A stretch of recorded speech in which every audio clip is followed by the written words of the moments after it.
हम लोग श्रीमद् भागवतम के तीसरे स्कंद के 14वें अध्याय के 18 और 19 श्लोक को पढ़ेंगे। यहाँ पे कश्यप ऋषि माता दिति को अनुनय विनय से संबोधन कर रहे हैं ताकि वो शांत हो जाएं और ये संध्या काल का समय बीत जाए। तो पहले श्लोक में क्या कहे थे? एत एषते हम विधास्यामि प्रियम भीरु यदिच्छसि तस्यः कामं न कः कुर्यात् सिद्धिस्त्रैवर्ग कीयतः एषा ते हम विदास्यामि। ये जो आपकी इच्छा है मैं इसको जरूर, एषा ते हम विदास्यामि, जो आपकी इच्छा है मैं इसको जरूर पूरा करूंगा। जो क्यों पूरा करेंगे? यद प्रियम इच्छसि, जो आपका प्रिय है, जो आपकी इच्छा है उसको। कैसी आप हैं? तो कह रहे हैं भीरु, जो डरी हुई हैं, सुशील सौशील्य के कारण डरी हुई, उनकी इच्छा को पूर्ण करूंगा। क्यों करेंगे? कह रहे हैं तस्याः कामम न कः कुर्यात्, उस आपकी इच्छा को कौन व्यक्ति पूरा नहीं करेगा जो सिद्धिस्त्रैवर्ग कीयतः, जो पत्नी 3 प्रकार की सिद्धियों का कारण है, अर्थात धर्म, अर्थ और काम का उतना बड़ा लाभ देने वाली है अपने पति को, तो उसकी इच्छा को पूर्ण तो किया ही जाना चाहिए। इस आशय से वो कहते हैं। आगे बड़ी सुंदर बात आपको कहते हैं। कह रहे हैं कि देखिए, न सिर्फ 3 जो पुरुषार्थ हैं वो साधन करने में स्त्री यानी पत्नी सहायता करती है, अपितु मतलब गृहस्थ की, लेकिन अन्य आश्रमों की सेवा करने में भी वह बहुत बड़ी सहायता करती है, यानी कि ब्रह्मचारी, वानप्रस्थ और सन्यास। तो इनकी सेवा करने से गृहस्थ को मुक्ति मिल जाती है। प्रमाण स्वयं चैतन्य महाप्रभु है। महाप्रभु से कुलीन ग्राम के गृहस्थों ने पूछा कि हम गृहस्थ लोग इस सब मोह माया में पड़े हुए हैं, कैसे हमारा उद्धार होगा? तो उन्हें 2 ही बात बताई, भगवान के नाम का उच्चारण और वैष्णवों की सेवा। तो स्वाभाविक सी बात है कि गृहस्थों के लिए वैष्णव सेवा स्पेशल है, सभी के लिए, लेकिन स्पेशल रूप से है। तो वो पत्नी की सहायता से सेवा करने में बहुत सुविधा होती है।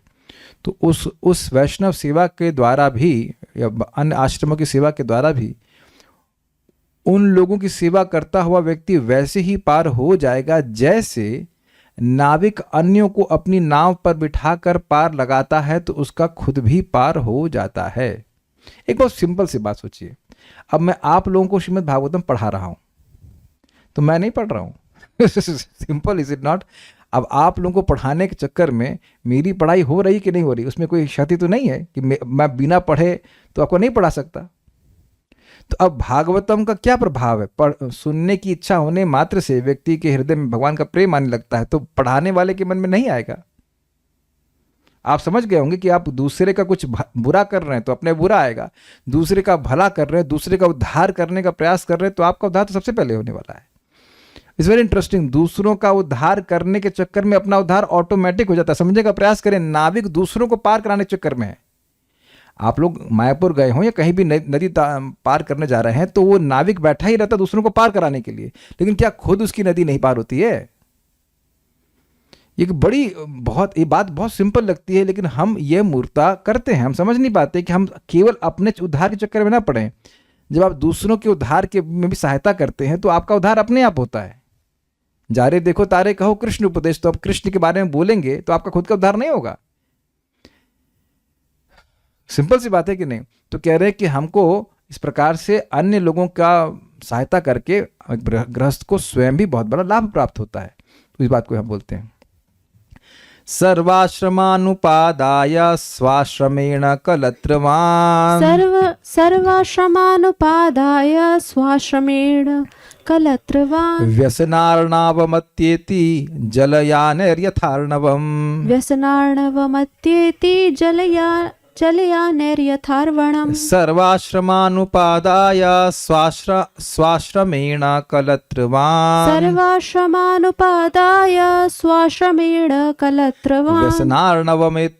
व्यसनार्णवमत्येति जलयानैर्यथार्णवम्। व्यसनार्णवमत्येति जलयानैर्यथार्वणम्। सर्वाश्रमानुपादाय स्वाश्रमेण कलत्रवान्। सर्वाश्रमानुपादाय स्वाश्रमेण कलत्रवान्। व्यसनार्णवमत्येति जलयानैर्यथार्णवम्। व्यसनार्णवमत्येति जलयानैर्यथार्वणम्। सर्वाश्रमानुपादाय स्वाश्रमेण कलत्रवान् सर्वाश्रमानुपादाय स्वाश्रमेण कलत्रवान् व्यसनार्णवमत्येति जलयानेर्यथार्वणम् व्यसनार्णवमत्येति जलयानेर्यथार्णवम्। आवाज ठीक से नहीं आ रही क्या? मदन मोहन प्रभु हैंड क्यों रेस कर रहे हैं ऐसे ही पीटी के लिए? अच्छा आ रही है तो काहे हाथ खड़ा कर रहे हैं? अनुवाद: जिस तरह जहाजों के द्वारा समुद्र को पार किया जा सकता है, उसी तरह मनुष्य पत्नी के साथ रहते हुए भवसागर की भयावह स्थिति से पार हो सकता है। तो पत्नी को जहाज कहा जा रहा है, किसको जहाज कहा रहा है देखते हैं अभी। यथा जैसे मनुष्य जलयानई, तृतीय विभक्ति है, जलयान यानी जहाज से अर्णवम अत्येति समुद्र को पार कर लेता है, उसी प्रकार कलत्रवान, कलत्र मतलब पत्नी, अपनी पत्नी के साथ रहने वाला व्यक्ति स्व आश्रमेण अपने आश्रम के द्वारा सर्व आश्रम उपादाय सभी आश्रमों की सहायता करता हुआ, ब्रह्मचारी, वानप्रस्थ और सन्यास, ये लोग कमाई वाई नहीं करते। तो अब इनका पोषण का दायित्व किसके ऊपर है? गृहस्थों के ऊपर है। ध्यान दीजिएगा कि अन्न का दान, भोजन आदि की व्यवस्था करना ये बहुत बड़ी सहायता है कि नहीं? एक प्रैक्टिकल है। आज कुछ देश के लोगों को किडनैप कर लिया गया है, तो उन लोग नागरिक बड़े पैसे वाले हैं, लेकिन अब तो उनको अन्न की भी दिक्कत है। अगर कोई व्यक्ति भूखा है तो उसको पैसे तो नहीं संतुष्ट करेगा ना, उसको तो अन्न चाहिए। अन्न की मतलब पेट की जो भूख है वो सबको बराबर सताती है। पहली नीड तो भूख मतलब पेट भरना ही है ना। पेट नहीं भरेगा तो आदमी बाकी काम कैसे करेगा? सोने के लिए पैसे की जरूरत नहीं होती है, लेकिन खाने के लिए तो जरूरत होती है ना। कुछ भोजन आदि की व्यवस्था की जाए तो भोजन की व्यवस्था करते हैं, कपड़े की व्यवस्था भी करते हैं, दान करते हैं। तो दान का कार्य किसका है? गृहस्थ का है। तो उसके द्वारा वह अन्य आश्रमों की सेवा करता है। अब आप अप्लाई कीजिए। अब सब लोग अपने कान खोल लीजिएगा बहुत अच्छे से। कोई ब्रह्मचारी है, वास्तविक ब्रह्मचारी है, भक्ति कर रहा है, भजन कर रहा है, तो अब जैसे प्रभुपाद समझाएं कि भजन करने वाले ब्रह्मचारी का 75% चांस है भगवान के पास वापस जाने का। वो कोई रेगुलेटेड सेंस ग्रेटिफिकेशन भी नहीं कर रहा है, इंद्रिय नहीं कर रहा, भक्ति कर रहा है। सन्यासी का भी सेम। तो अब कोई व्यक्ति की सहायता आप कर रहे हो जो भगवान के पास जा रहा है, तो आप कहाँ जाएंगे? मैं बार बार इस बात को रिपीट कर रहा हूं ताकि लोग को याद आ जाए कि हाँ ये क्या कह रहे हैं। कोई भी व्यक्ति कोई कार्य करता है, उसकी सहायता करने वाले को और प्रेरणा देने वाले को बराबर रिजल्ट मिलता है। 1/6 नहीं बोला जा रहा है। पृथु महाराज बिल्कुल स्पष्ट कह रहे हैं, पूरा रिजल्ट मिलता है मृत्यु के बाद। प्रमाण क्या है? प्रमाण है ध्रुव महाराज। ध्रुव महाराज भगवान के पास गए थे और उनकी माँ ने केवल उनको प्रेरणा दी थी कि बेटा भगवान विष्णु जंगल में मिलते हैं, या गृहस्थी मतलब जब झगड़े टंटे में नहीं मिलेंगे तुमको भगवान। तो वो बिना भजन के ही चली गई कि नहीं? एटलीस्ट पर्याप्त भजन के बिना, केवल ध्रुव महाराज की सद इच्छा से। ये हम लोग नामाष्टक में पढ़ चुके हैं कि जो जीवन मुक्त है, जो भगवान के पास जाता है, उसके पुण्य को सब लोग वो ग्रहण करते हैं जिसने उनकी सहायता करी है इस जीवन में। सीधे सिद्धांत है बिल्कुल। तो अब कोई सन्यासी है, उनकी सहायता कर रहा है, और इसका मतलब नहीं गृहस्थ की सहायता नहीं कर सकते हैं। गृहस्थ की भी सहायता कर सकते हैं, आप सन्यासी की भी सहायता कर सकते हो। और स्पेशली ब्रह्मचारी और सन्यासी और ये वानप्रस्थ, ये सब पैसा कमाने के चक्कर में नहीं रहते, होना भी नहीं चाहिए। ऐसा नहीं कि आप पैसा भी कमा रहे हैं और वानप्रस्थी भी है, बिजनेस भी चल रहा है और वानप्रस्थी नहीं कहला जाएगा उसको। You can not be called वानप्रस्थी। रिटायर हो गए मतलब पेंशन वगैरह आदि अलग बात है। अब वानप्रस्थ का मतलब है मटीरियल कार्य कितने हैं? 0 है। कोई नौकरी, कोई बिजनेस, कुछ नहीं, केवल एकमात्र एक बिजनेस है भगवान की भक्ति करना। जैसे कि रघुपति प्रभु हमारे, वो जब आए यहाँ पे वृंदावन में, तो बहुत अच्छे बच्चों के डॉक्टर हैं। तो उन्हें परम पूज्य वृंदावन चंद्र महाराज को पूछा कि यहाँ भी मैं कुछ डॉक्टरी कर लूँ, मतलब बच्चों को देख लूँ क्या? तो महाराज के ना, यहाँ आप केवल भक्ति करते हो। सुबह से शाम तक प्रभु जी रात तक भक्ति ही करते हैं। वो कर लिया जो काम था, वो उसका महत्व था जब गृहस्थी में थे। अब कोई महत्व नहीं, पैसे की जरूरत नहीं, पेंशन आ रही, सब कुछ आ रहा है, अब you are being maintain, you just do bhakti. तो कहने का अर्थ है कि इन 3 आश्रमों का पालन करने वाले हैं गृहस्थ। अब ध्यान दीजिएगा कि गृहस्थों के केवल 1 या 2 बच्चे नहीं होते हैं, छिपकली भी होती है, चूहे भी होते हैं। ये जितने भी जीव जंतु आसपास होते हैं, उन सबका पोषण भी गृहस्थ को करना चाहिए, और इसको बोझा नहीं मानना चाहिए। ये आपको आशीर्वाद ही देकर मिलता है। सब जीव भगवान के अंश है। आपको पता है कि नहीं पता, प्रभुपाद जी के पिताजी की कपड़े की दुकान थी और कपड़े की दुकान में चूहे आ जाते हैं, तो चूहों को खाने के लिए अलग व्यवस्था करते थे ताकि वो कपड़े नहीं खाएं। वो चूहा आपके घर में क्यों आ रहा है? आपसे प्रेम करता है क्या? नहीं, उसे खाना चाहिए इसलिए आ रहा है, तो खाना बाहर ही दे दीजिए, खा लेगा। कुत्ता पालिए मत, लेकिन कुत्ते को प्रसाद बाहर दे दीजिए, क्या कठिनाई है? तो आप समझ रहे होंगे कि एक आश्रम जो है उसमें आप अन्य सभी आश्रमों की सेवा करते हो, सेवा के निमित्त ही है, इंद्र तृप्ति के लिए नहीं है।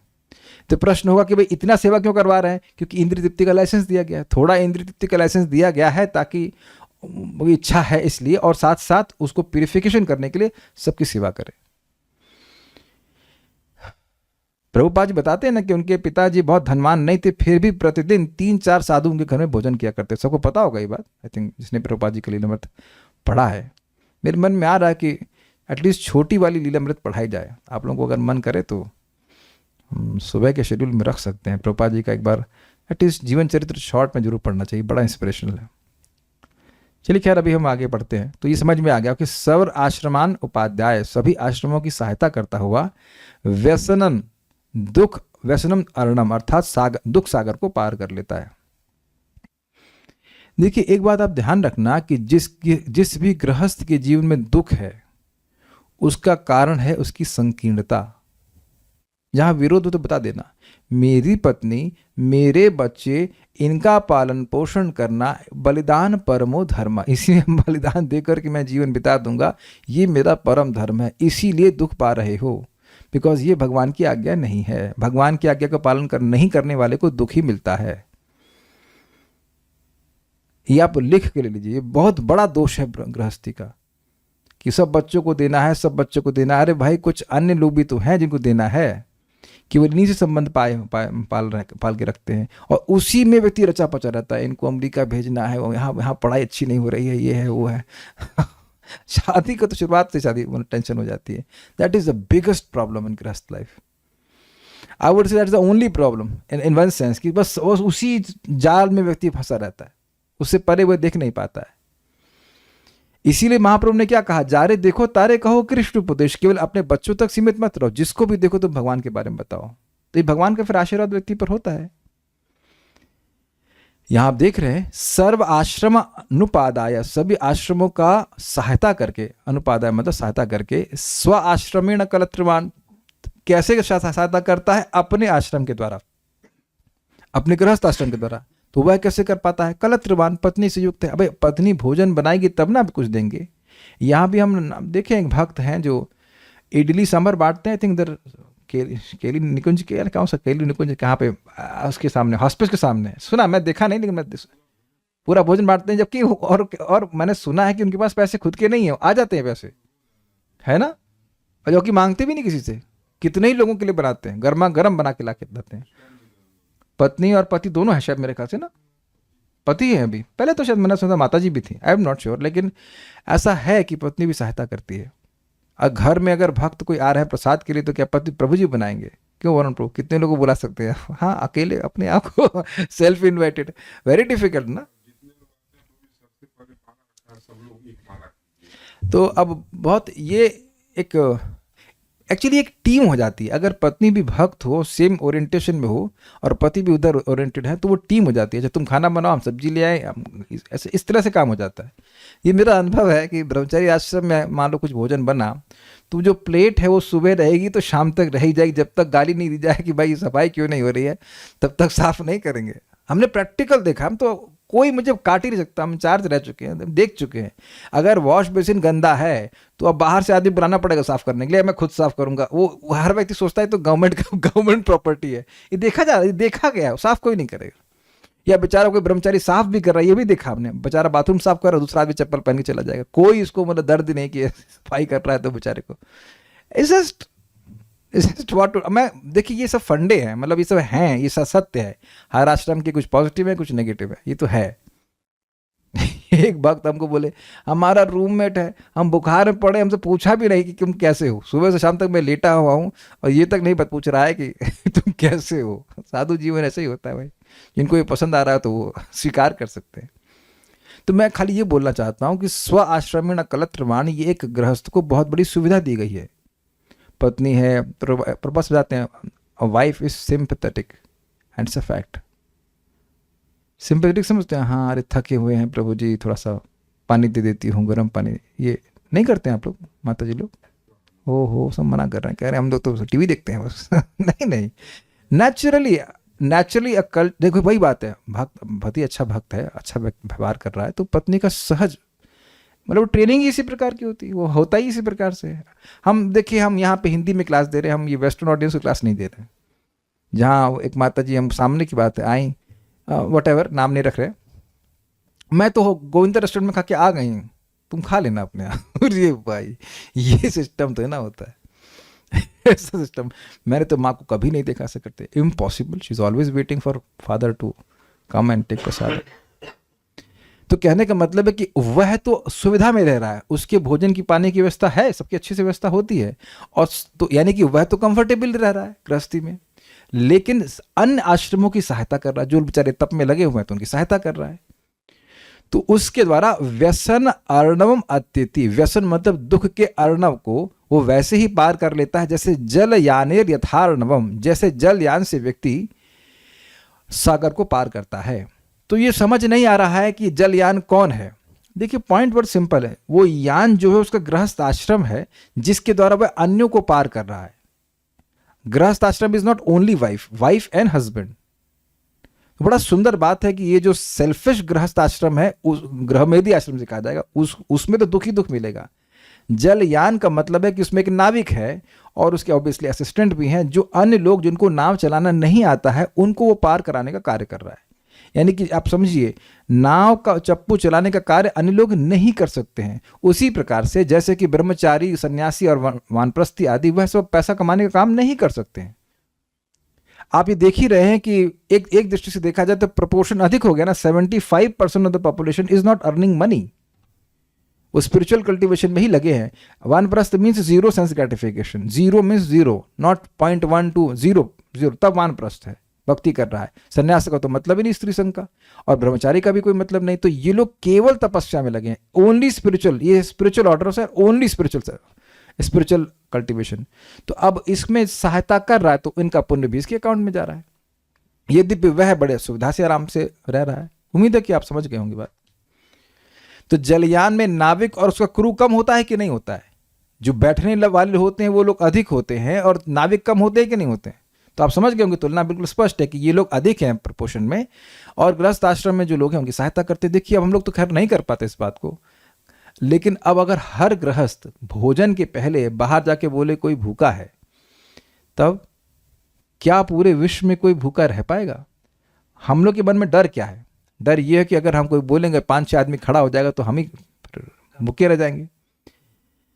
देखिए अगर सब लोग ऐसा कर रहे होते तो खड़े होने वाले कितने होते? आप ये स्वीकार करेंगे कि इस जगत में, भारत में, भिखारियों की संख्या जो घर वाले हैं उनसे कम है? या कोई विरोध है? कल्याण प्रभु कहेंगे ना, बहुत ज़्यादा भिखारी हैं, मान नहीं रहे बिल्कुल भी। लखनऊ जाके देख लेना, आपको जितने लोग घर में आराम से खाते पीते दिख रहे हैं उससे कम ही भिखारी होते हैं। मैं केवल भोजन की बात कर रहा हूँ, that is your subjective experience. आप जाकर कहीं देख लो, अगर सभी लोग भोजन देने लग जाएं तो भोजन प्राप्त करने वालों की कमी है। और हम तो आंखों से देखे, आप लोग देखते हैं वृंदावन में वो पूरी सब्जी बांटने बैठेगा, पकड़ पकड़ कर आओ खाओ आओ खाओ, तो कहाँ चले जाते हैं सारे भिखारी? बताइए क्यों कल्याण प्रभु, क्या आपका आर्गुमेंट है? आपने देखा होगा ना, क्यों नहीं, क्यों खत्म नहीं होता? बहुत जगह, अब यहाँ देखिए अभी आश्रम भी है यहाँ पे, कितनी भीड़ खाने की लगी रहती है, कोई वहाँ तो कोई दिक्कत नहीं। इधर हमने सुना है, हम प्रसाद की बात नहीं कर रहे, इधर एक बहुत बड़ा लंगर चलता है गोल्डन टेम्पल, हाँ वहाँ सबको अलाउड है। आप गरीब हो, कुछ ऐसा, आप भिखारी भी हैं, आप रोज आइए खाइए, कोई आपत्ति नहीं है। तब वहाँ कैसे दिक्कत नहीं हो रही? कितने सारे अन्य क्षेत्र चल रहे हैं, इधर गोकुल में भी चलता है, आपके इधर मलुक पीठ में भी चलता है, वहाँ तो मेरे ख्याल से गरीबों को कोई रोक नहीं है, सब लोग खाइए, सब लोग खाते हैं। तो खाने की हम बात करें तो लोग सहायता करते हैं। अभी हमारे एक भक्त, हम नाम नहीं रख रहा हूँ, लेकिन वो बता रहे थे कि कैसे शायद ऑलमोस्ट मतलब quite a big amount, 2 lakh या कैसा करके हुआ है, उस स्थान में देते हैं ताकि अन्न बटे। और खुद ये प्रभु भी यहाँ पे खा के आए, यहाँ पे कुछ एक गौड़े वैष्णव है जो 1 बजे प्रसादम पूरा फुल प्रसादम 5 स्वीट्स और ये और वो पता नहीं क्या खिलाते हैं, तो वो तो ब्रह्मचारी है बेचारे, वो कहाँ से पैसा लाएंगे? तो गृहस्थी दे रहे हैं ना, तो कुछ कैसे चल रहा है बताइए? तो हम खाली ये समझाना, हम क्यों बात सब करने लगे? हम ये समझा रहे थे कि अगर सभी लोग, अपने गृहस्थ लोग सब दान करने लग जाएं, सहायता करने लग जाएं, तो कोई भूखा रह ही नहीं सकता है, और उन सब के भजन का लाभ आपको मिलेगा। आप कितना भजन करोगे? कितना कर सकते? 24 घंटे हो सकते तो कर नहीं सकते, 24 घंटे करते नहीं है। तो ये बात है। उम्मीद है कि आप इस जालयान का मतलब समझ रहे होंगे। यानी यान आपका है, समझिए आप, गृहस्थी आपकी है, सब सेटिंग करके रखे हुए हैं, सब कंफर्टेबली रह रहे हैं, और बाकी लोग जो अपना तपस्या कर रहे हैं उनकी तपस्या में सहायता कर दिए तो काम खत्म, उनकी पुण्य भी आपको मिल जाएगा। तो इस प्रकार से वे दुख से मुक्त हो जाता है। एक बात और समझिएगा कि इससे वे भगवान को प्रसन्न करता है। भगवान 2 बार इस बात को बोले हैं, 3 स्कंद में और 5वें स्कंद में, कि अग्नि भी मेरा मुख है। हमने सुना था जिम्म अग्नि, अग्नि भगवान की जिह्वा है जिससे वो आहुति को ग्रहण करते हैं, लेकिन भक्त के मुख से भी भगवान ग्रहण करते हैं, ये भी प्रसिद्ध बात है। तो भगवान कहते हैं कि जितना मुझे भक्तों के मुख से भोजन ग्रहण करने में अच्छा लगता है, उतना अग्नि के मुख से ग्रहण करना अच्छा नहीं लगता। कारण कि अग्नि के द्वारा जब मैं ग्रहण करता हूं तो मुझे भक्तों की संगति प्राप्त नहीं होती, ये बात है। तो भगवान के आशीर्वाद से व्यक्ति दुख से निवृत्त होता है। श्रीधरी, देखिए बात यह है कि अब आजकल अपने बच्चों को पढ़ाने में, सो कॉल्ड पढ़ाने में इतना पैसा खर्च कर देता है कि किसी के लिए 5 किलो चावल भी दान करने में व्यक्ति 100 बार सोचता है। हम एक व्यक्ति को जानते हैं जिनकी बच्ची अभी 10th में भी नहीं है, मेरे ख्याल से 8वीं में होगी। 17,000 रुपए पर मंथ केवल पढ़ाई का खर्चा एक लड़की का। कितना किलो चावल आ जाएगा? चल रहा है 60 रुपए किलो। और पढ़ाई रत्ती भर की भी नहीं, क्योंकि पढ़ाई का मतलब क्या होता है? जिससे मोक्ष प्राप्त की शिक्षा प्राप्त हो, वो तो होती नहीं, ना मम्मी को पता है ना पापा को पता है। MS वर्ड में राइट जस्टिफिकेशन क्या होता है, इसमें 90% लेके आ जाओ पता करके, ये है पढ़ाई। हम एक एक व्यक्ति को स्मरण करके हमें बड़ा दुख होता है कि लाखों करोड़ों रुपए कमा रहे हैं। क्या होता है वो? टेस्ला की कार कितने रुपए की आती होगी? बहुत महंगी। हम तो कोई पूछा नहीं, खरीद नहीं तो पूछना क्या। मैंशन खरीद रहे हो, टेस्ला की कार खरीदो, सारा पैसा लेकर के तुम अपने पत्नी और बच्चे में ही तो इन्वेस्ट कर रहे हो। मुझे उन्हें दिए भी मान लो 2800 रुपए, तो 28 रुपए क्या फ्रैक्शन हो सके, ऊंट की मुंह में दाना दे। हम थैंक यू बोल देते हैं, हम देख भी रहे हैं ना कि कितना ज्यादा वो अपने पत्नी और बच्चे के लिए। और फिर हम जो कबूल किए कि उनको बहुत भय होता है सब चीज़ हमसे छूट जाएंगी, तो पकड़े हुए ना सत को। तो पत्नी होनी चाहिए, बच्चे होने चाहिए, सब ठीक है, लेकिन उसी को पकड़े रहेंगे तो दुख में ही रहेंगे।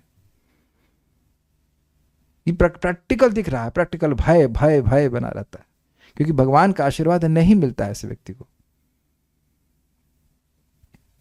श्रीधरी, गृहस्थ सभी आश्रमों को अन्न आदि प्रदान करके उनके भूख जन्य पीड़ा को दूर करके स्वयं भी इस दुखमय संसार से उसी तरह पार हो जाता है जैसे कोई जलयान के द्वारा सागर को पार कर लेता है। इसी अर्थ को उन्होंने इस श्लोक में कहा। ये बड़ी सुंदर बात है। एक बात आप लिख लीजिए, पता भी होगा वैसे तो, इन गिविंग वी रिसीव। अगर हमने किसी की भूख को शांत किया है तो आप जिंदगी में कभी भूखे नहीं रह सकते।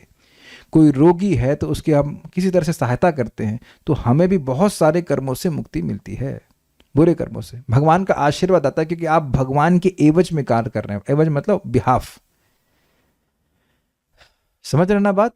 भगवान सेम बात, भगवान चाहते हैं गीता का ज्ञान दूसरों को मिले, भागवत का ज्ञान दूसरों को मिले, तो आप किसी तरह से सहायता कर रहे हैं तो आप भगवान के बिहाफ पे कार्य कर रहे हैं।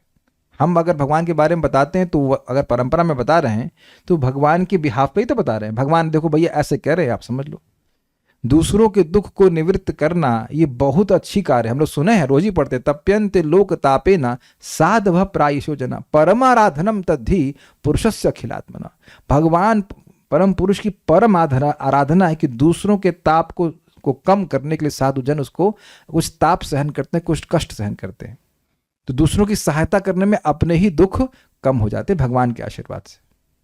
तो बहुत सुंदर शिक्षा यहाँ पे व्यक्ति को प्राप्त हो रही। तो कह रहे तुम्हारे बिना, मतलब पत्नी के बिना मैं कैसे करूंगा।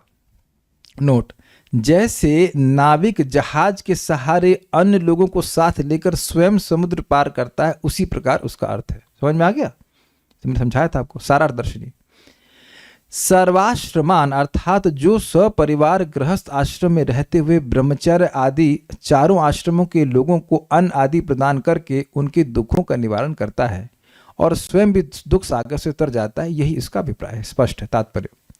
संसार से मोक्ष के प्रयास में सहयोग करने के लिए 4 सामाजिक व्यवस्थाएं अर्थात आश्रम हैं। ये है ब्रह्मचर्य या पवित्र छात्र जीवन। ओहो, वेरी इंटरेस्टिंग। जो व्यक्ति अब 20 साल ब्रह्मचर्य आश्रम का पालन किया है, उसने दान कहां से लिया? Got it?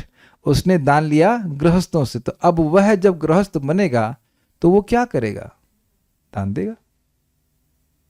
Is it not simple? आप समझ रहे ना बात? आजकल हम लोग क्या अपने घर में माता पिता से खाते हैं तो कभी ये बोध होता ही नहीं कि दान दिया जाना चाहिए।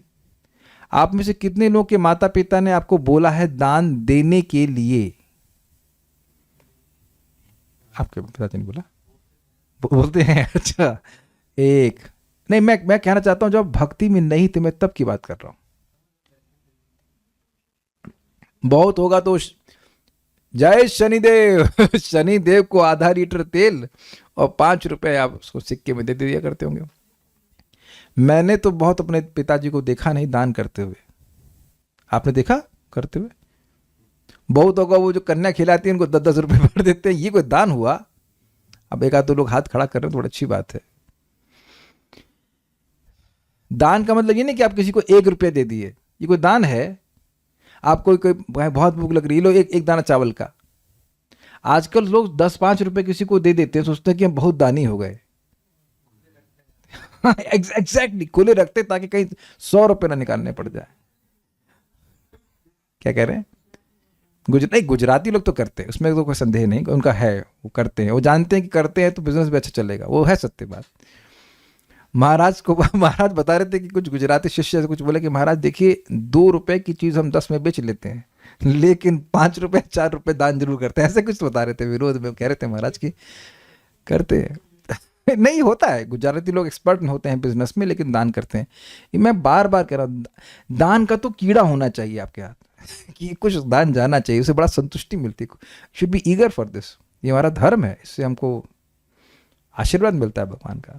तो ये इंटरेस्टिंग है कि उसने देखा है कि भाई ब्रह्मचारी जीवन में गृहस्थ लोग दिया करते थे, जो गृहस्थ बन गया तो दान देगा। पत्नी के साथ गृहस्थ जीवन, वानप्रस्थ तथा संन्यास सफल प्रगति के लिए ये सभी उस गृहस्थ पर निर्भर करते हैं जो पत्नी के साथ रहता है। अब मान लीजिए कोई किसी की पत्नी छोड़ करके मायके चली गई, अब मान लो कोई सन्यासी बाबा आए, कहे कुछ भोजन दीजिए, तो कहे अरे अपनी व्यवस्था नहीं बन रही है खाने की। अब आपको मैं क्या बताऊं, आज हम एक बहुत अच्छे भक्त के पास गए, वही हमको सब शालिग्राम वगैरह दिए। बड़ा उनका दुर्भाग्य है, उनकी पत्नी डिवोटी है, बहुत अच्छी है, लेकिन बेचारी चाइना से हैं और शायद चाइना से भारत में अभी आना अलाउड नहीं है, 4 साल हो गया। तो बहुत दुखी थे, स्वाभाविक सी बात है, बहुत दुखी थे, कह रहे थे मैं अकेले कहाँ तक करूँ। और वो जब पत्नी के साथ थे तो खूब प्रीचिंग कर रहे थे, अब वो अकेले पड़े हैं, खाना भी खुद ही बनाओ, सेवा भी सब कुछ करो, बड़े it's natural you know, just वो अकेले अब वो एनर्जी रहती नहीं है, अब सहायता नहीं मिलती। तो मैं देखा तो I mean he is very very qualified, मुझसे भी 7 साल बड़े हैं, बहुत मतलब जानकारी है, अच्छा शास्त्र जानते हैं, लेकिन उत्साह सा कम है। जब उसी में घर परिवार के मेंटेनेंस में ही वो फंसे हुए हैं तो बहुत उत्साह नहीं बनता है, the team is not complete. तो इसलिए पत्नी की सहायता से व्यक्ति करता है। जिन लोगों की पत्नियां भक्त नहीं होती हैं उनको बहुत दिक्कत होती है। देखिए, समझने का प्रयास कीजिए, अगर वो भक्त नहीं है तो उसको भक्तों में श्रद्धा भी नहीं है। सन्यासी कोई ब्रह्मचारी आ भी गए तो वो सोचेगी अरे इसको कि कहाँ सर पे आ गया, इनको खाना खिलाना है। हमने आंखों से देखा, हमारे लीला पुरुषोत्तम प्रभु के घर पे हमके आंखों से देखे, हम खुद ही खाते थे एवरी डे प्रसादम, एवरी डे। ये मैं IIT पटना गया था, तुम्हारे वहीं से देखो, वहीं एक हमारे संग सीनियर आते थे, सर के घर में खूब प्रसाद भी पाते थे। अब वो जब गृहस्थ बने, हमने आंखों से आई सीन आइज, वो मुझे बुलाए क्लास के लिए, 15 लड़के रोज खाना खाते हैं उनके यहाँ फ्री, और वीकेंड पे 200 लोगों का भोजन बनता है। और माता जी हैं PhD, वो इस PhD छोड़ करके मतलब PhD करने के बाद शादी करी, हाउसवाइफ हैं, बच्चे भी थे। मैंने आंखों से देखा, एवरी डे 15 लोग लड़के खाना खा रहे हैं, बढ़िया किचन हो रहा है। आप लोगों का तो छोटा छोटा होगा, सबके यहाँ छोटा होता है, वो बड़ा बड़ा बर्नर रखा हुआ है, खूब कढ़ी चावल जो भी बनाते हो मतलब बनता है। Not one day, every day. Obviously लड़के भी हेल्प करते हैं, वेजिटेबल काटते हैं। It's very amazing, really amazing. Sir के घर पे हमने देखा हर हफ्ते 40 लोग आते थे प्रसाद के लिए। हम लोग, माता जी भी हेल्प करते थे, बहुत बार वो बनाती थी शुरुआत में, हम लोग भी फिर बनाने लग गए। Every week 40 devotees. शनिवार का कार्यक्रम हुआ करता था। हमारे तो खैर रोज 90 लोग आते हैं लेकिन खा के आते, क्या करें। आप लोग को दिक्कत होता है ना हाथ बढ़ाना, तो मैं खिला देता हूँ, मुंह से खिला नहीं सकता, इसलिए हम वहीं पे खा लिया करो, कोई दिक्कत नहीं है। लेकिन but it's a fact and it was joyous, it was not, मतलब बहुत अच्छा लगता है। कितने लोग हैं कभी ऐसे होता है? Very difficult. क्या करें प्रभु जी, क्या करें। हिला नहीं सकती माता जी के, हम घर में जाया करते थे तो उस वक्त भक्त लोग आते थे इनके घर में कार्यक्रम के लिए, कभी कभी आते थे। तो आप देख रहे हैं कि आप प्रैक्टिकल देखिए इसका रिजल्ट क्या हुआ। रिजल्ट ये हुआ है कि मेरी बच्ची यहाँ जा रही है, मेरे बच्चे वो कर रहे हैं, वो बच्चा बच्ची में ही पूरा जीवन व्यतीत हो जाता है, दुख में पड़ा रहता है। यह सहयोग जीवन की 4 सामाजिक व्यवस्थाओं तथा 4 आध्यात्मिक व्यवस्थाओं के सुचारू रूप से कार्य करते रहने के लिए अति आवश्यक है, अर्थात ब्राह्मण क्षत्रिय वैश्य शूद्र और ब्रह्मचर्य गृहस्थ वानप्रस्थ सन्यास। यह वैदिक वर्णाश्रम प्रणाली सामान्यतया जाति प्रथा कहलाती है। अपनी पत्नी के साथ रहने वाले पुरुष की सबसे बड़ी जिम्मेदारी होती है अन्य आश्रमों के सदस्यों, ब्रह्मचारियों, वानप्रस्थों तथा सन्यासियों के भरण पोषण की। गृहस्थों को छोड़कर अन्य सबों से आशा की जाती है कि वे जीवन की आध्यात्मिक प्रगति में लगे रहें। अतएव ब्रह्मचारी, वानप्रस्थ तथा सन्यासी को जीविका कमाने के लिए बहुत ही कम समय रहता है, बेसिकली नहीं रहता है। ब्रह्मचारी क्या कमाएगा? कमाना शुरू किया तो ब्रह्मचारी नहीं रह सकता। ये नहीं कि वो शेयर्स में पैसा लगा रहे हैं और स्टॉक्स में पैसा लगा रहा करे हम ब्रह्मचारी हैं, हम महात्यागी हैं, तो क्या त्यागी तुम के ये ऐसा नहीं है। इसलिए वे गृहस्थों से भिक्षा एकत्र करते हैं और इस तरह से जीवन की न्यूनतम आवश्यकताओं की पूर्ति करते हैं और आध्यात्मिक ज्ञान का अनुशीलन करते हैं। समाज के अन्य 3 वर्गों को आध्यात्मिक मूल्यों का अनुशीलन करने में सहायता करके गृहस्थ भी आध्यात्मिक जीवन में प्रगति करता है। एक प्रगति तो यह हुई कि वह अब केवल अपने परिवार की चिंता नहीं करता। एक बात आप हमेशा ध्यान देना और तुलना करना कि हम अपने परिवार के लिए, अपने बच्चों के लिए कितनी महंगी महंगी चीजें लाते हैं, यद्यपि उनको आवश्यकता भी नहीं होती है। कोई विरोध है इस संबंध में? उसकी तुलना में कितना दान दे रहे हैं, कितनी सहायता कर रहे हैं, जरा विचार कीजिएगा। आप ये मत कहना कि मैं 500 रुपये महीना में देती हूँ या 1000 रुपये देती हूँ, या मैं देती हूँ मतलब देती हूँ या देता हूँ, नॉट अगेंस्ट माता जी। लेकिन आप अपने घर में ही, मैं बहुत कठोर बोलने वाला हूँ, घर में कितना कबाड़ इकट्ठा किए हैं गृहस्थों, जरा चेक कीजिएगा। हमारे यहाँ तो जब मौका मिलता है तो महा क्लीनिंग चालू होती है। जो आवश्यक नहीं बाहर निकालो, जो आवश्यक नहीं, जिस किसी को आवश्यकता है वो दे दो। उस पर भी और आ जाता है, वो बगल में पड़ोसन, वो घर छोड़ के चलेंगे, सारा बर्तन हमको देंगे, फिर हम लोग जाओ किसी गरीब को दे के आओ। क्या करना? Just keeps coming. आप देखो अपने जीवन में। मैं नाम नहीं रख रहा हूँ, मैं नाम रखता हूँ, अच्छी बात है। हमारे मामी जी के पिताजी वो बहुत अच्छे होम्योपैथ के डॉक्टर थे, अब तो बहुत समय हो गया शरीर छोड़े हुए।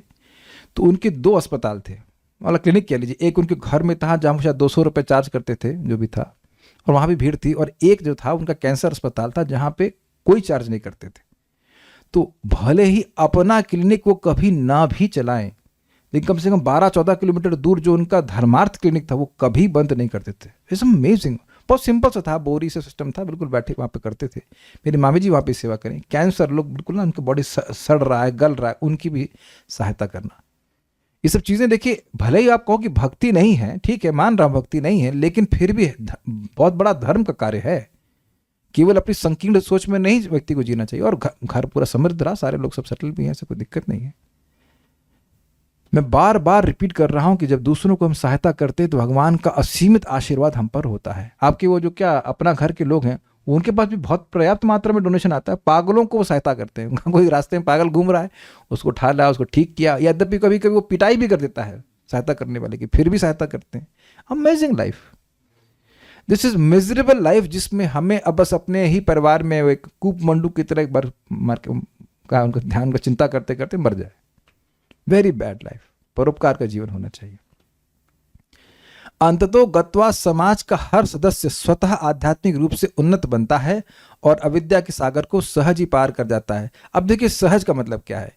गृहस्थ से उम्मीद नहीं की जा रही कि वो जंगल में रहे। ठीक है, वो धन कमा सकता है, लेकिन धन का उपयोग अन्य लोगों की जो आध्यात्मिक अनुशीलन में लगे हैं उनकी सहायता करने में लगाए, तो उसको और कुछ नहीं करना है। इस सेवा के द्वारा ही वह अविद्या से निवृत्त हो जाएगा। ओके, अब बड़ा ही अरे समय फिर समाप्त हो गया। हम तो सोचे थे जल्दी हो जाएगा, तो फिर इसको तो कर लिया जाएगा। तो काफ़ी 10 पेज हैं, कर दें, समय है आप लोग। आज संडे है ना, आज संडे थे, आज संडे फीस्ट के लिए एक श्लोक और दे दे आप लोग को, ठीक है। बड़ा सुंदर है कि पत्नी को अर्धांगिनी क्यों कहते हैं, बड़ा सुंदर है। यामाहुर आत्मनो हि अर्धम श्रेयस कामस्य मानिनी। यामाहुरात्मनो ह्यर्थं श्रेयस्कामस्य मानिनी। यस्यां स्वधुरमध्यस्य पुमांश्चरति विज्वरः।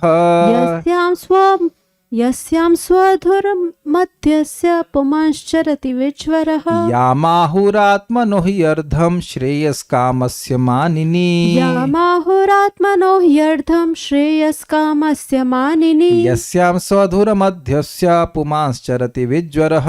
यस्यां स्वधुरमध्यस्य पुमांश्चरति विज्वरः। यामाहुरात्मनो हि अर्धं श्रेयस्कामस्य मानिनी। यामाहुरात्मनो ह्यर्थं श्रेयस्कामस्य मानिनी। यस्यां स्वधुरमध्यस्य पुमांश्चरति विज्वरः। यस्यां स्वधुरमध्यस्य पुमांश्चरति विज्वरः। बोलिए। यामाहुरात्मनो ह्यर्थं श्रेयस्कामस्य मानिनी। यामाहुरात्मनो हि अर्धं श्रेयस्कामस्य मानिनी। यस्यां स्वधुरमध्यस्य पुमांश्चरति विज्वरः। यस्यां स्वधुरमध्यस्य पुमांश्चरति विज्वरः। ये बड़ा अच्छा श्लोक है।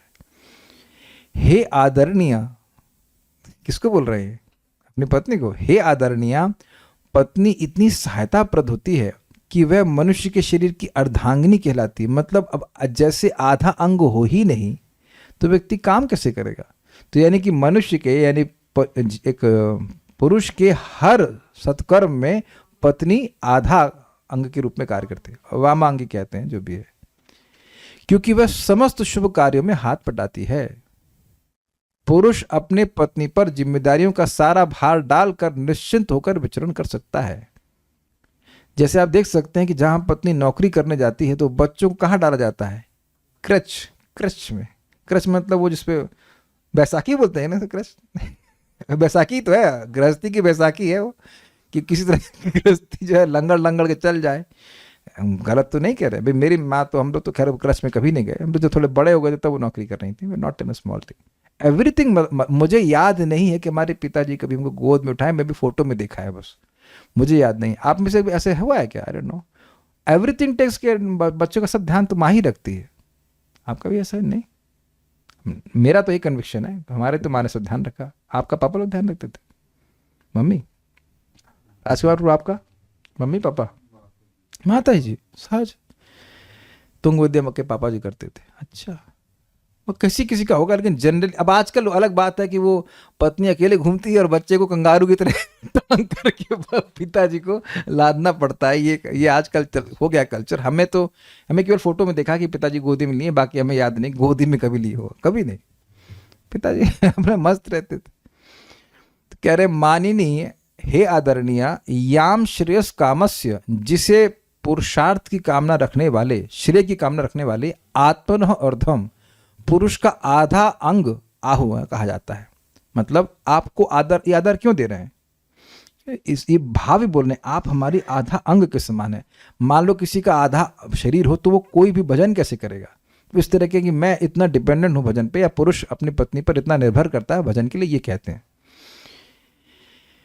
ही तथा यस्याम स्वधुरम अध्यस्य, जिस पर अपने सारे उत्तरदायित्व सौंप कर पुमान विज्वर मतलब बिना बुखार के, बिना परेशानी के, पुरुष निश्चिंत होकर चरति अर्थात विचरण करता है। जैसे मान लीजिए पति बाहर गया है, अब कोई भक्त को प्रसाद के लिए आना है तो पत्नी देख लेती है उसको, हाँ भाई आए हैं, उनको प्रसाद सर्विंग किया, तो दिस इज नॉर्मल, कोई बड़ी बात हुई ना है। हम प्रसाद इसलिए बोल रहे हैं क्योंकि हम भक्तों के बारे में बात कर रहे हैं, नहीं तो आप नॉर्मली देखा जाता है कि भाई पति नौकरी पे गया है, कोई गेस्ट आता है तो भोजन पत्नी दे देती है। Is it not just normal? अब अतिथि सत्कार एक धर्म है कि नहीं, ये बताइए। अब आप वहां नौकरी करेंगे, आप बिजनेस करेंगे कि अतिथि सत्कार करेंगे? इसमें तो कोई विरोध नहीं है ना। वो अच्छी बात है कि पत्नी भी बाहर, पति भी बाहर, तो अतिथि बाहर देख करके कहेगा यहाँ तो आने की कोई तिथि नहीं है, अतिथि। Is it not? You can not come here. पत्नी भी बाहर और पति भी बाहर। देखिए एक बात बता रहा हूं, जो वेद का ज्ञान है उससे हम जितना दूर जाएंगे उतना दुखी रहेंगे। हम ये मान लें कि हम सुखी हो जाएंगे ऐसे वैसे, लेकिन जितना हम वेद के ज्ञान से दूर जाएंगे उतना हम दुखी रहेंगे। हम वेद से ज़्यादा बुद्धिमान है नहीं, बल्कि हम लोग बिल्कुल बुद्धिमान नहीं है। ये स्वीकार करना पड़ेगा। The more we drift away from Vedas will be miserable. तो अब मुझे पता है कि दोनों ही के मन में आ रहा होगा, अरे ऐसी पत्नी कहाँ मिलती है और ऐसा पति कहाँ मिलेगा। ये बात तो है। वही बात, ट्रेनिंग दोनों तरफ से गायब है ना, क्या कर सकते हैं। यमाहुर आत्मनो ही अर्धम, जिसको आत्मना मतलब पुरुष का आधा भाग कहा जाता है, किनके द्वारा? श्रेयस कामस, जो श्रेय की कामना करते हैं। दिस इज इंटरेस्टिंग है कि जिसको धर्म नहीं करना है उसके लिए पत्नी की नीड कुछ कम भी हो सकती है। अब दारू पीने के लिए तो पत्नी की जरूरत नहीं है कि नहीं?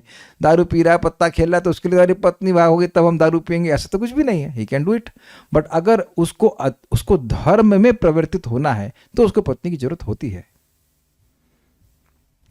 यस्याम स्वधुर मध्यस्य, जिसके ऊपर स्वधुर मतलब अपने दृष्ट अदृष्ट कर्मों का भार सौंप कर पुमांस चरित विचरा, वह मनुष्य या पुरुष बिल्कुल निश्चिंत होकर के टहलता है। यहां तक कि यह भी देखा जाता है कि कारपेंटर भी आता है, अरे भाई तो 200 रुपए तुम दे देना। कुछ समझ रहे ना बात? ये तो भी देखे होंगे पति लोग, अच्छा उसको पेमेंट कर देना, ये कर देना, काफी काम पत्नी पर डाल देते। यहां तक कि देखें ब्रह्मचारी है तो पानी भी खुद से लेता है। अब शादी हो गई तो जरा पानी दे देना हम अपनी बात कर रहे हैं ब्रह्मचारी थी, उन्हें कौन पूछता है पानी देगा, रे पानी देगा, हिम्मत ही नहीं किसी को बोल देंगे पानी देने के लिए। थोड़ा सा तो बिगड़ ही जाए, थोड़ा बिगड़ने अलाउड है ना थोड़ा तो बिगड़, पानी दे देना। Is it not? तो ये हम देख रहे हैं कि बहुत सारे कार्य पत्नी कर देती है। आप कहेंगे ये कौन शुभ कृष्णदास है? नहीं भाई, जो जैसा जैसा लिखा है वैसा बता रहे हैं। जिसको ब्रह्मचारी रहना है उसको क्लास मैनेज की जरूरत नहीं है देखिए मैं बार बार बोल रहा हूं कि we can have good relationships when we appreciate how the other person is helping in my dharma. मैं धर्म काम करने वाली बात कर रहा हूं। आप यह देखिए कि सामने वाला आपके धर्म में कैसे सहायता कर रहा है, तो आपको बहुत खुशी होगी। तो आप उसको धन्यवाद देंगे कि हाँ ये हमारी सहायता कर रहा है, चाहे पत्नी हो या फॉर एग्जाम्पल जैसे आज मैंने एक भक्त को, पुजारी जी को, मैंने कहा आप ये प्रभुपाद जी को दे दीजिए। तो अब मैं प्रभुपाद जी के ऑल्टर पर चढ़ के आरती तो ना करने लग जाऊंगा, लेकिन अब प्रभुपाद जी को मेरे मन में था कि मैं कुछ दे पाऊं, तो वो अगरबत्ती मैंने उनको दिया तो वो मेरे बिहाफ पे प्रभुपाद जी को अर्पित कर देंगे। I hope it's very clear. तो उस व्यक्ति ने जिसने धन दिया उसके भी धन्यवाद हैं, और जिसने हमको अगरबत्ती दी वह भी धन्यवाद का पात्र है। हम लोग थैंक यू बोला, बहुत अच्छी आपने दी है। और जो पुजारी है उसका वो भी धन्यवाद का पात्र है। सभी लोग तो धर्म में सहायता कर रहे हैं ना। अरे कोई सिलेंडर भी ला के देता तो उससे आप भोजन बनाते तो वो भी धन्यवाद का पात्र है कि नहीं? मैं तो उन डॉक्टर को बहुत धन्यवाद का पात्र बोलूंगा, जिन्होंने मेरी सर्जरी करी। मन कर रहा समय मिलेगा तो जाकर उनको महाप्रसाद दूंगा। Is that a very good job, very good help for me for doing Krishna consciousness. आप अगर थोड़े से भी कॉन्शियस हैं तो आप देखेंगे बहुत सारे लोग आपकी सहायता कर रहे हैं आपके भजन में। ये टोपी जो पहन के आए और तो हम उस व्यक्ति को जानते नहीं, लेकिन टोपी जो बनाए उसे तो हम अपने शरीर की रक्षा कर पा रहे हैं। नहीं एनीथिंग, हम कितने लोगों से क्या कहते हैं सहायता ले रहे हैं। तो उसी तरह से पत्नी भी सहायता कर रही है। महाराज बड़ा अच्छा बोलते हैं, बहुत अच्छा टॉन्ट कटाक्ष कर रहे हैं। हाँ भाई, सारे वैष्णवों की सम्मान करना चाहिए एक्सेप्ट अपनी पत्नी का। अगर पत्नी जब कर रही, भक्ति कर रही, तो उसका सम्मान नहीं करना चाहिए। ठीक है, शास्त्रों में बतलाया गया है कि पत्नी कल्याणकामी पुरुष के शरीर का आधा भाग होती है। ध्यान दीजिएगा, किसका आधा भाग होती है? जो धर्म चाहता है, जो पाप करना चाहता है, उसकी अधर्म पत्नी कुछ नहीं होता है। क्योंकि कर्मों को करने में दोनों का साथ साथ अधिकार है। अग्रीड? कोई पुण्य है तो अपन 50-50 करेंगे, समझ गए? तुम बोलो या ना बोल, 50 चला जाएगा। ये बहुत लाभकारी है। ये जितना, अगर इतना भी पत्नी को समझ में आएगा तो कोई पति दान कर रहा है तो उसका जो मान लो 50% आएगा पुण्य, तो वो पत्नी के अकाउंट में जाएगा। नहीं पत्नी हल्ला करे, पत्नी हल्ला करेगी तो 5 रुपए नहीं दे सकते हैं आप सही मानिए। एक भक्त हैं, नाम भूल गए उनका, बोले प्रभु जी मैं दान देना चाहता हूँ लेकिन मेरी पत्नी को मालूम चल जाएगा तो बस कुरुक्षेत्र बन जाएगा, धर्म क्षेत्र की जगह कुरुक्षेत्र बन जाएगा, इसलिए मुझे बहुत डर लगता है। उसको मालूम नहीं चलना चाहिए कि मैं दान दे रहा हूं। इसलिए तुम्हारी दीनता उचित नहीं है क्योंकि तुम सम्मान के योग्य हो, इस आशय से कहा गया है। हे माननी, समझे आप अपने आप को बहुत नेग्लेक्टेड मत मानिए। वो वही सोच रही थी कि मुझे संतान नहीं मिली है, मेरे प्रति पक्ष मतलब भेदभाव कर रहे हैं। नहीं नहीं, हम आपका बहुत सम्मान कर रहे हैं क्योंकि मेरा जो भी धर्म है उसमें आपका 50% का शेयर है। You are 50% stakeholder, stakeholder. माननी, सम्मान। आप ये देख रहे हैं कितना सुंदर कल्चर है, कितने बड़े ऋषि हैं। लेकिन ऐसा नहीं कि पत्नी को, कि आजकल कभी कभी बहुत ही लो क्लास के लोग बोलते हैं पत्नी बिल्कुल दबी रहनी चाहिए, ये नहीं चाहिए, और वो stupidity. Very high culture of respect. माननी बोल रहे हैं, आदर नहीं दे रहे हैं, ठीक है। ओके, इस श्लोक के यथ शब्दों का तीसरे श्लोक के साथ अन्वय है, मतलब जो पत्नी ऐसी है, जो पत्नी ऐसी, उसके बाद वो ऐसा कर पाएगा, वो आगे देखेंगे। गृहस्थ पत्नी पर ही स्वधुरम अर्थात दृष्ट तथा अदृष्ट कर्मों का भार सौंपकर विजुरह अर्थात निश्चिंत होकर विचरण किया करता है। इसका मतलब दृष्ट अदृष्ट जो समझ में आया वो ये है, कुछ काम वो है जानता है कि होने हैं, वो सौंप देता है, भाई ये करवा लेना, आटा पिसवा लेना, गेहूं पिसवा लेना, जो भी है। और कुछ काम नहीं भी जानता है, वो अकस्मात आ जाते हैं तो पत्नी मैनेज कर लेती है। मैं समझा पाया? जैसे अब आपको बोल के चले गए भाई ये गेहूं पिसवा लेना, वट फॉर एग्जाम्पल, उसने पिसवा लिया। अब यह तो कार्य जानता है कि होना है, लेकिन कुछ कार्य ऐसे हैं, मान लीजिए जैसे मैंने एग्जाम्पल दिया कि अतिथि आ गया, या आपके मान लीजिए पिताजी अकस्मात आ गए, वो आपको नहीं पता है, तो वह तो आप वहां पे गाइडेंस नहीं देंगे ना क्या करना चाहिए। मैं समझा पा रहा हूं? घर पे पत्नी है और अकस्मात कोई भक्त आ जाए या आपके मान रिश्तेदार आ जाए, तो वो तो आप जानकार हो भी नहीं, मान लो 10 दिन के लिए बाहर गए हैं, 5 दिन के लिए बाहर गए हैं, तो वो कर्तव्य भी तो पत्नी करेगी। तो कह रहे उन दोनों का भार सौंप करके वह निश्चिंत होता। हम अपनी बात कर रहे हैं कि दोपहर में अगर वो पार्सल वाला आता है तो हमने कहा आप ले लेना, मुझे रेस्ट करना होता है, तो है ना, ये भी सहायता है कि नहीं? मैं एग्जाम्पल दे रहा हूं। तो ये दृष्ट और अदृष्ट दोनों प्रकार का भार जो है पत्नी पे सौंप के निश्चिंत हो जाता है। बच्चों को पढ़ाने का काम आपके पापा लोग पढ़ाते थे आपको? आपके पापा पढ़ाते थे? हमारे पिताजी कभी नहीं पढ़ाए। हमारी बनती भी उनसे पढ़, हमने एक बार पढ़ाने का प्रयास भी किया, हम आपसे नहीं पढ़ेंगे, हम आपसे पढ़ना नहीं। वो डांट लगाते थे, बस मम्मी ओनली। आप लोग क्या, कितने लोगों को मम्मी ने नहीं पढ़ाया?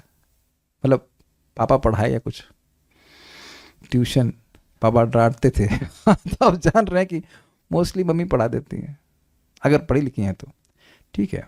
सारार्थ दर्शनी। अच्छा, ये कितने लोग मानते हैं कि कुछ अपनी इच्छा होती थी तो मम्मी के द्वारा होके जाती थी? मोस्टली मम्मी के द्वारा होती थी। पापा कहे डांट देंगे, तो वहां भी सहायता एक रोल रहता है। सारार्थ दर्शनी। याम अर्थात जिस स्त्री को पत्नी को, जिस, 2 बार मिस्टेक हो गया, याम अर्थात जिस पत्नी को होना चाहिए, जिस पत्नी को पति के आत्मन अर्थात देह का अर्धभाग कहते हैं। इस संबंध में श्रुति वाक्य इस प्रकार से, अर्धो वा एषा यत पत्नी, यह पत्नी पति के देह की आधी भाग अर्थात अर्धांगिनी है, जिसे पुरुष अपने स्वधुरम अर्थात दृष्टादृष्ट अर्थात समस्त वर्तमान तथा भविष्यत कर्मों के भार को सौंपकर निश्चिंत विचरण करता है। तात्पर्य, वैदिक आदेशानुसार पत्नी को पुरुष के शरीर की अर्धांगिनी माना जाता है क्योंकि वह पति के आधे कार्यों को संपन्न करने के लिए उत्तरदायी मानी जाती है। पारिवारिक पुरुष हर पर 5 प्रकार के यज्ञ, जिन्हें पंच यज्ञ कहते हैं, संपन्न करने का भार रहता है, जिससे उसे सभी प्रकार के पाप कर्मों के फलों से छुटकारा मिल सके जो उसकी अपनी दिनचर्या के दौरान हो जाते हैं। जब मनुष्य गुणात्मक रीति से कुत्ते बिल्लियों की तरह बन जाता है तो वह आध्यात्मिक मूल्यों का अनुशीलन करने के अपने कर्तव्यों को भूल जाता है, और तब वह, अब ध्यान से सुनना, और तब वह अपनी पत्नी को इंद्रिय तृप्ति का साधन मान बैठता है।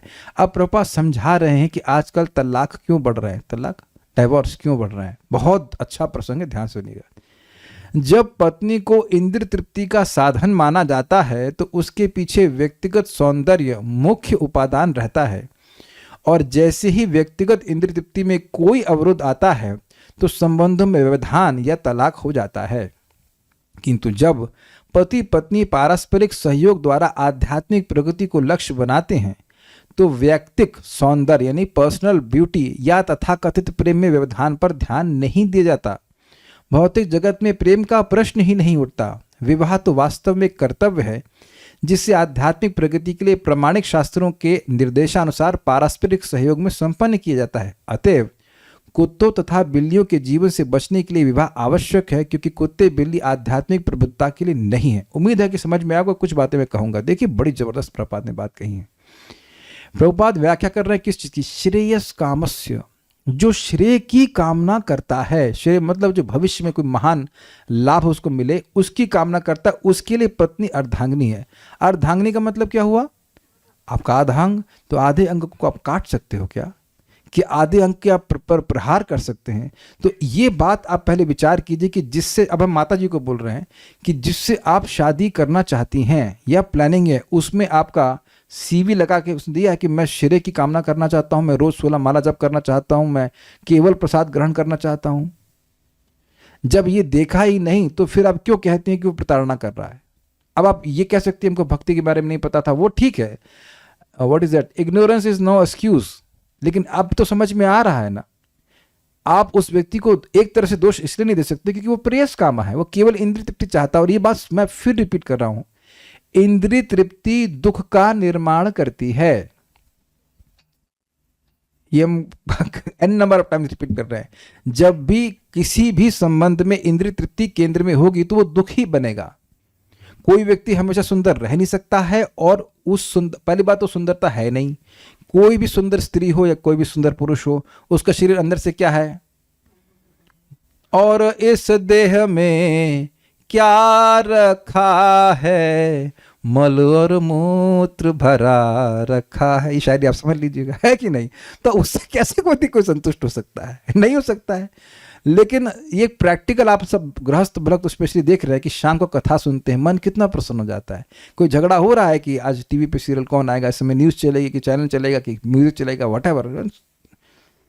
मैं अपना अनुभव बता रहा हूँ। सर्जरी के 3 दिन मेरे पे केवल जब कर पा रहा था, क्लास नहीं दे पा रहा था, करें कि दिमाग खराब हो रहा था। और तीसरे दिन मैं उनको बोला मेरे पास बताइए, मुझे बहुत गुस्सा हो रहा है, मुझे चिढ़ मच रही। नॉट फ्रॉम हर, मैं अंदर से ही परेशान हो गया था। ये जो कथा है ना, एकदम व्यक्ति को, मन को शांत कर देती, खुश हो जाता है व्यक्ति। ये स्पष्ट है। आप अभी आश्चर्य कर रहे थे कि प्रभु जी क्या हो गया, क्यों गुस्सा कर रहे हैं? इनकी कोई गलती नहीं थी। She was very helpful all through out the surgery. पूरे सेवा कर रहे थे कि कोई, मैंने कहा भाई आप दूर रहिए, मेरा खुद का चित्त डिस्टर्ब हो रहा है। तो मैं सोच रहा था, जब 2-3 दिन गिन के 3 दिन था ना, 24, 25, 26, 27 को हमने क्लास शुरू कर दिया था। 3 दिन में मैं इतना फ्रस्ट्रेट हो गया। जो 30 दिन नहीं सुनते उनकी क्या हालत होगी? वही आएगा ऑफिस से, आएगा घर घर घर चिल्लाएगा, चीखेगा, वो क्या करेगा बताइए? और अब कुछ लोग चाहे तो हाथ खड़ा कर लीजिएगा कि भाई पति पत्नी जो दोनों भक्ति कर रहे हैं, क्लास सुन रहे हैं, जब कर रहे हैं, निश्चित रूप से झगड़े में कमी आई है कि नहीं आई है? वो लोग करें नहीं, बढ़ गई है। झगड़ा करने का टाइम कहाँ है ये बताइए? अरे आज रोटी बने, हाँ भाई बना ले, तू रोटी बना ले, कोई दिक्कत नहीं, हमें क्लास में डिस्टर्ब मत कर। ब्रिजभूषण प्रभु तो बेचारे ब्रह्मचारी है, तो दूर रहते हैं उनकी पत्नी से। मैं भी फोन पे झगड़ा होता है तो वो बंद हो गया होगा। मजाक कर रहे हैं भाई, ये कह रहे कि तो ये एक बड़ी सुंदर बात है। ये मैं प्रैक्टिकल अनुभव कर रहा हूं कि कथा करने के द्वारा मन में एकदम शांति आती है। और थोड़ा बहुत हल्का फुल्का गुस्सा गुस्सी हो जाए, मतलब इट्स वेरी वेरी इनसिग्निफिकेंट। वो तो मतलब ये आपने क्यों नहीं किया, ऐसे करके रहता है। लेकिन अन्यथा कोई ऐसा नहीं कि बहुत बड़ा तलवार चलेगी। हमको बहुत अच्छा शब्द लग रहा है, और वो है श्रेयस कामा। श्रेयस कामा शब्द है किसके लिए? पति के लिए है। पति अगर श्रेय की इच्छा रखता है तो पत्नी उसकी अर्धांगिनी। वो देखेगा कि अरे हमारी कितनी सहायता हो रही है, टाइम से प्रसाद मिल रहा है, हमें जब करने को मिल रहा है, घर साफ सुथरा है। I have seen that devotee. आज वो भक्त बहुत अच्छे भक्त है, बहुत अच्छे भक्त हैं, बहुत दुखी थे। सारा काम अकेले कैसे करेगा बताइए व्यक्ति? इज वेरी, और कुछ गलती नहीं, उनकी पत्नी तो कुछ किया भी नहीं, बेचारी फंसी वहां पे नहीं आ सकती हैं। वो जब बता रहे थे इंडोनेशिया में गए दोनों लोग, तो दोनों लोग प्रीचिंग कर रहे हैं, दे वर एंथुसियास्टिक, गीता भगवद गीता का वितरण कर रहे हैं लाइक दैट। तो श्रेयकामी है, वो भोगी नहीं है। रोज गिरिराज की परिक्रमा कोई कर रहा है तो क्या है बताइए, एवरी डे वो दिखा रहे देखो मेरा मोजा फट गया है। अच्छा अच्छा, every day, just imagine every day Govardhan परिक्रमा। जब मैं सुबह आज गया था उनके पास 7:30 तक, वो 32 माला जब कर चुके थे। तो आप ये तो नहीं कह सकते कि वो प्रिय काम है, बिल्कुल नहीं, लेकिन एक उत्साह व्यक्ति का कम हो जाता है ना, ये बात है, जनरली बोल रहा हूँ। तो ये एक बहुत बड़ी बात है। तो अब किसी को, हम भक्तों की जिनकी शादी नहीं हुई उनको बोल रहा हूँ, शादी करने से पहले चेक कर लेना कि क्या व्यक्ति श्रेय कामा है। अगर श्रेय कामा नहीं है तो आप अर्धांगिनी हुई ही नहीं कभी। कुछ समझ पा रहे हैं मैं क्या कह रहा हूँ माता जी लोग? यू हैव नेवर, वो अर्धांगिनी आपको कभी माना ही नहीं। वो क्या माना है? वो माना है इंद्रिय तृप्ति का साधन। और कुछ समय के बाद हमको देखिए, हम स्पष्ट बोल रहे हैं, क्योंकि ब्रह्मचारी जीवन में भी हमको ऐसे फीडबैक आते थे। एक पत्नी भक्त है, भक्त थी, उनके पति भक्त नहीं थे, तो बिल्कुल स्पष्ट बोली। कुछ समय के बाद पति अपनी पत्नी से बोर हो जाता है, और फिर उसने फोटो दिखाएंगे कैसे उसका पति अन्य स्त्रियों के पास जा रहा है। तो क्यों भाई, वो तुम चेक करी थी कि श्रेय कामा है, वो तो प्रिय कामा है। एक पुरुष जो भोगी पुरुष है वो कभी एक स्त्री से संतुष्ट, अरे इंद्रिय तृप्ति से कोई व्यक्ति ना तो संतुष्ट हुआ है ना कभी होगा, कभी नहीं हो सकता। तो गलती तो कहीं ना कहीं आपकी खुद की है ना, कि ऐसे व्यक्ति की से शादी कर रहे हैं जो श्रेय काम है ही नहीं। जो भजन करने में लगा है वो अब गलत आचरण में जाने में उसको बिल्कुल खराब लगेगा, वो सोचेगा ही क्यों उस तरफ जाने के लिए, भक्ति में आगे बढ़ना चाहेगा ना। हमको बहुत अच्छा लगा, इज अ वेरी की पॉइंट कि अर्धांगिनी तभी है उसी व्यक्ति के लिए जो व्यक्ति श्रेय चाहता है, जो धर्म करना चाहता है। आप देखो भगवान राम तो खैर भगवान है, लेकिन कितना आदर्श स्थापित कर रहे हैं कि माता सीता चली गई हैं तो अब यज्ञ करने के लिए दूसरी पत्नी नहीं स्वीकार की, उनकी मूर्ति बनाकर यज्ञ करवा रहे हैं। कितना अमेजिंग है। हाँ, तो पॉइंट ये है ना कि वो पति में भी वो गुण होना चाहिए, अन्यथा आप ब्लेम मत कीजिए। बुरा नहीं मानेगा, अगर कुत्ते से शादी करेंगे तो बिल्ली ही बनना पड़ेगा, है ना, कुत्ते बिल्ली बोले ना, वैसे कुत्ते बिल्ली की शादी नहीं होती, लेकिन मतलब जस्ट कहेंगे कुत्ते वाली चेतना वाले व्यक्ति से शादी कर रहे हैं तो फिर बिल्ली को मतलब कुछ बनना पड़े, कुत्ते बिल्ली की झगड़ा होता है। ओहो, अच्छा अच्छा अच्छा, कुत्ते बिल्ली का झगड़ा होता है इसलिए बोल रहे हैं। ओह, आई अंडरस्टैंड नाउ। ये है जनरली जहां तक मैं समझ रहा हूं कि यही बात, बहुत झगड़ा इस बात पे होता है कि सही कौन है।